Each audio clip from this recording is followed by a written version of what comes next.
अत्यंत चुरशीच्या झालेल्या कळवण सुरगाणा मतदारसंघातून राष्ट्रवादी काँग्रेस अजित पवार पक्षाचे विद्यमान आमदार नितीन पवार यांनी आपल्या पारंपरिक गड राखत दुसऱ्यांना विजय संपादन केला।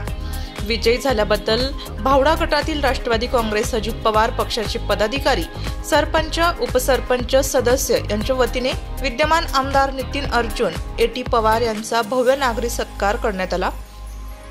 बाहे येथे विजय मिरवणुकीत गुलालांची उधळण करत फटाके फोडून आनंद उत्सव साजरा करण्यात आला।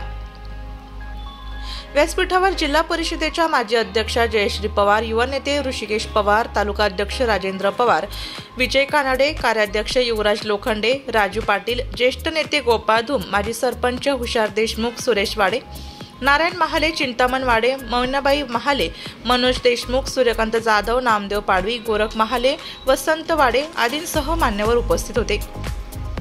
आमदार पवार पुढे म्हणाले की विरोधकांनी खालच्या थराला जाऊन प्रचार केला, मात्र जनतेने प्रथम विकासाला प्राधान्य देत मला विजयी करून विरोधकांना उत्तर दिले।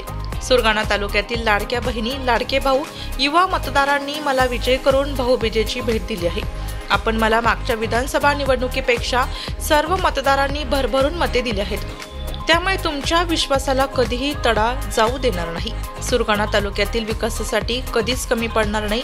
आता काही महिन्यांवर होऊ घातलेल्या पंचायत समिती, जिल्हा परिषद निवडणुका डोळ्यासमोर ठेवून कोणी गाफील न राहता सर्वांनी कामाला लागायचे आहे, कारण जिल्हा परिषद सदस्य सुद्धा मोठ्या प्रमाणात विकास कामे करू शकतो। या कार्यक्रमाप्रसंगी भवाडा गटातील राष्ट्रवादी काँग्रेस अजित पवार पक्षाचे पदाधिकारी, सरपंच, उपसरपंच, सदस्य तसेच लाडक्या बहिणी, कार्यकर्ते मोठ्या संख्येने उपस्थित होते।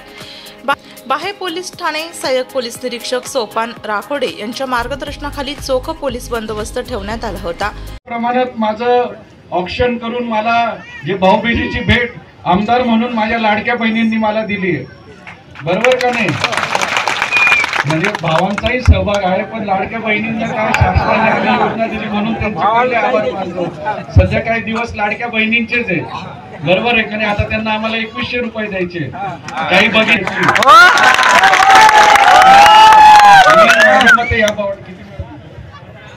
या गटात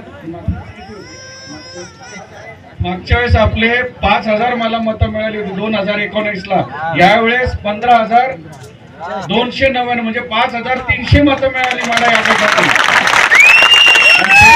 सर्व ज्येष्ठ नेते गोपाळ धूम, आपले सर्व सरपंच, युवराज, सर्व नेत्यांना जातं आणि विशेष करून तुम्ही मतदार बंधू आणि भगिनींना जातं।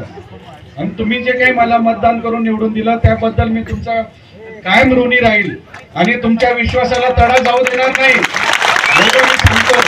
कारण की आता एक लक्षात घ्या, आपण निवडून आलोय तर भावरून जाऊ नका। भविष्यात आपल्याला अरे थांबा, बरं बरं बरं अजून थोडा उशीर झाला तर अजून जरा ताकद वाढेल, मी लवकरच आवडेल का? तर आता ह्या निवडणुकीमुळे आपण जास्त भावरून जाऊ नका। माझी सर्वांना विनंती राहील, आता पुढे येणारा जिल्हा परिषद पंचायत समितीकडे आपल्याला विशेष लक्ष द्यायचंय, गाफील राहू नका। माझं सर्वांना सांगणे, भविष्यात आपल्याला हे पंचायत समिती पण ताब्यात घ्यायची, जिल्हा परिषद गटही आपल्याला, कारण की हे बघा, जेवढं काम आमदार करतो त्याच्या काही पटीने 10% काम हा जिल्हा परिषद सदस्यही करत असतो, तोही मोठ्या प्रमाणात निधी आणू शकतो। त्याच्यामुळे आपल्याला जिल्हा परिषद पंचायत समिती आपल्या ताब्यात असणं हे फार गरजेचं आहे। ते इथून गेल्यानंतर आता आजपासूनच कामाला लागायचं, एवढं लक्षात ठेवा, बरं का? कारण की तुम्ही जो माझ्यावर विश्वास दाखवला त्या विश्वासाला मी कुठल्याच प्रकारे तडा लागू देणार नाही, म्हणून आता कामाला लागून जा आजपासून सर्वांनी। प्रत्येक ठिकाणी जे काही आपल्याला 15300 मतं मिळाले, अजून कसे आपले 20000 मतं होतील त्याकडे लक्ष द्यायचं आहे आपल्याला, बरं का? आणि जी काही आता कामं अजून भविष्यात करायची ती 100% होतील, मी इथं तुम्हाला आश्वासन देतो, बरं का? तुमच्या आशीर्वादामुळे मी एवढे जे काही दोन्ही तालुके मिळून कामं तुमच्या आशीर्वादामुळेच करू शकलो आणि पुढेही करणारच। त्याच्यामुळे माझ्या प्रत्येक बंधू भगिनींना सांगणे, तुमच्या काही अडचणी राहिल्या तुम्ही मला डायरेक्ट कॉन्टॅक्ट करायचा। माझाही नंबर तुमच्या बऱ्याच लोकांकडे आहे आणि माझ्या पीएचाही नंबर घेऊन ठेवा। आणि आता आपण मागे आता पुढे एक जागा चांगली बघा, बाऱ्यामध्ये एक ऑफिस आपण चांगलं बघा, एखादा चांगला मुलगा शोधा जो आपल्या लोकांची कामं करेल, कारण की प्रत्येकाला शक्य नाही सुरगाण्याला जाणं. तर त्या मुलांनी तिथं कागदपत्र गोळा करायची आणि त्याला आपण व्यवस्थित पगार देऊ. त्यांनी कुठल्याही प्रकारचा लाभार्थ्यांकडून 1 रुपया घ्यायचा नाही त्यांनी. अशा पद्धतीचं एक माणूस आपल्याला आपण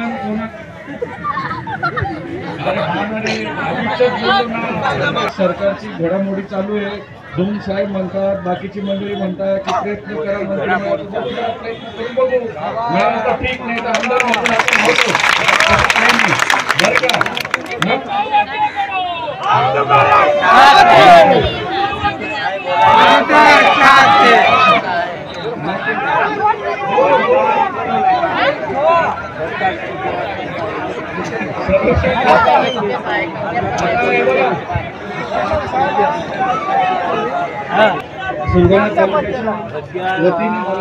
नाशिक लोकशाही न्यूज साठी उपसंपादक बाजीराव नाना खैरनार, नाशिक.